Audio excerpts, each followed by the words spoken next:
Assalamualaikum warahmatullahi wabarakatuh. Alhamdulillahirabbil alamin wassalatu wassalamu ala asyrafil anbiya'i wal mursalin wa ala alihi wa sahbihi ajma'in.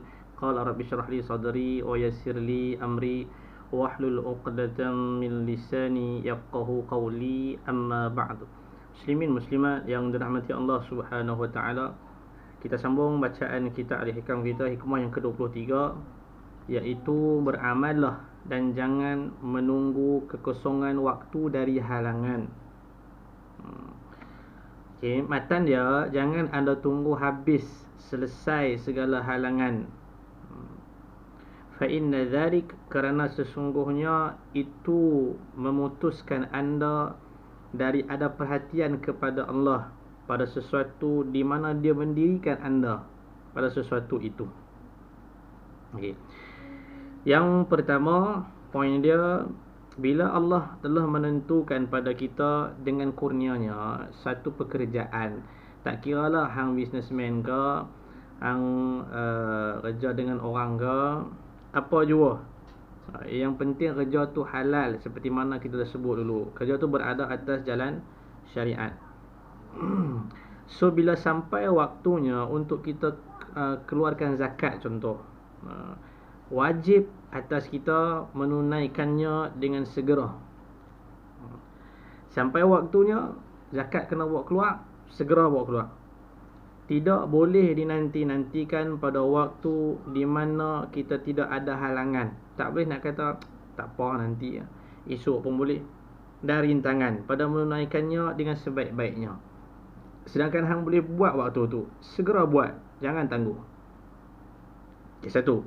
Dua, menangguh ataupun menunggu-nunggu waktu dari kekosongan, dari kesibukan, atau mencari-cari dan menanti-nanti waktu yang tenang dalam mengerjakan amal kebajikan. Tu kita duk kata nanti-nanti tu. Sedangkan kita boleh buat waktu tu, bererti mengosongkan ibadat pada waktu yang sedang dihadapi. So, kita kosongkan waktu kita tu dengan ibadat. Sepatutnya kita boleh isi dengan ibadat. Teruslah beramal menurut daya kemampuan pada mengerjakan amal itu, dan tidak boleh kita menunggu-nunggu atau menanti-nanti waktu yang kosong atau waktu yang tenang dari segala hal yang menyibukkan kita. Sebab apa? Kerana orang yang menunggu dan menanti-nanti seperti itu untuk ia beramal adalah seperti orang yang berkata, aku tidak mau berubat sehingga aku memperoleh sembuh dan sihat. Seperti orang yang sakit, dia tak mau pergi berubat, dia kata tak apa, tunggu biar nanti dia sihat sendiri. So kepada orang ini, tentu orang lain mengatakan kepadanya, orang akan kata kat dia, anda tidak memperoleh kesembuhan melainkan dengan berubat. Hang tak boleh lah nak macam tu, hang kena pergi cari ubat lah. InsyaAllah nanti Allah bagi sembuh. Jadi orang yang tidak mau berubat melainkan harus mendapatkan kesembuhan, akhirnya ia tidak berubat, dan sudah barang pasti pula pada adatnya dia tidak akan sihat. Ikut adatnya, kebiasaannya, dah tentulah dia tak akan sihat umumnya. Demikian pula bagi orang yang hendak beramal atau melaksanakan amal ibadat. Macam itulah kita nak beramal, dan kita kata aku belum boleh beramal kecuali bila aku tidak sibuk. Nampak tak? Macam itulah orang yang nak buat ibadat, dia kata aku tak boleh nak pergi lagi dah semayang. Jenis semayang kat masjid ni aku tak boleh nak pergi lagi. Duduk dalam kuliah nak pergi belajar ilmu agama pun aku tak boleh lagi dah, sebab aku sibuk, dia kata. Di mana aku tenang dan tidak ada halangan apa pun saja. Nanti bila aku ada waktu lapang, tak ada halangan, apa kerja apa tak ada, aku pergi. Jadi apabila tidak ada kekosongan waktu dan selalu saja ada aral melintang, sudah tentu ia tidak beramal. Maka akhirnya ia tidak dapat mengerjakan amal kebajikan. Di samping sebabnya tidak dapat waktu yang kosong dan sunyi dari halangan. Kalau hang bagi alasan macam tu, memang hang tak buat lah. Ketahuilah bahawa menunggu-nunggu waktu tenang dan kosong adalah mustahil pada adat. Ni dia sahabat kita ni. Okay. Ketahuilah, hang menunggu-nunggu waktu yang tenang ataupun waktu kosong, masa lapang, dia mustahil pada adat. Sebab mustahil pada adat? Sebab dunia adalah tempat yang selalu diliputi oleh kesibukan. Dunia ni memang tempat dia keruh. Sifat dia tu keruh. Dia memang sentiasa akan sibuk.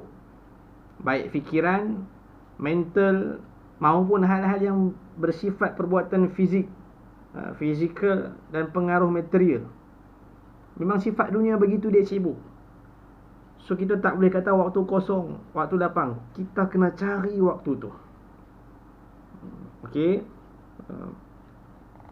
Sebab tu berkata dalam sebuah syair, maka tidak ada habis-habisnya fama qada ahadun minha, keperluan seseorang di dunia yang fana ini. Tak akan habis keinginan hari ni. Hang nak esok dapat 5,000. So mai esok dapat 5,000. Dah dapat 5,000 tu dia mai pula terlintas hati, aku ingat nak tambah lagi 5,000 bagi jadi 10,000. Dapat 10,000 nak 20,000, 20,000 nak 30,000. Tak akan habis benda tu. Melainkan harus menghadapi keperluan yang lain lagi. Dia kan main urusan lain pula. Okay. So point dia, kita cari masa, bukan masa cari kita. Alright.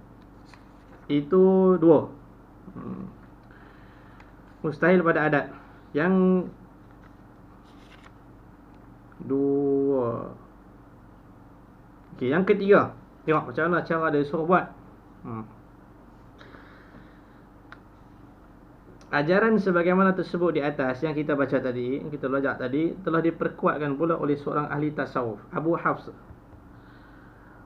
rahimallahu ta'ala. Beliau berkata, hamba Allah yang fakir lagi jujur ialah hamba Allah yang selalu ada dalam setiap waktunya mengerjakan hukum waktu. Tu. Maka apabila datang padanya sesuatu yang membimbangkannya, pada hukum ia gelisah dan hukum waktu tetap dipeliharanya. Nampak? Dia kata hamba yang fakir, yang tidak sombong kepada Allah, lagi jujur, ialah dia bila ada dalam setiap waktunya. Waktu lah ni kita punya. Akan datang belum tahu, yang dah lepas tak boleh pilih. Yang confirm lah ni. So hamba yang fakir dan jujur, dia mempergunakan sebaik mungkin waktu yang dia ada dengan amal ibadat diisi.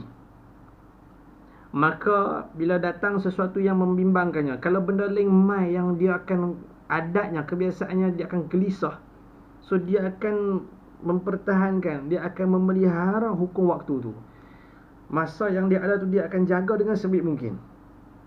Walaupun berat baginya untuk memelihara hukum waktu tersebut. Kemudian untuk lebih memperkuatkan ajaran di atas, seorang sufi yang bernama Sahal bin Abdullah rahimahullah ta'ala telah berkata, apabila malam hari telah masuk pada anda, nampak? Dia kata, bila waktu malam mahal, maka janganlah anda fikirkan siang harinya. Tak usah fikirlah waktu esok. Kalau rezeki kita dapat hari ni, kita nak makan, so Allah bagi rezeki kat kita.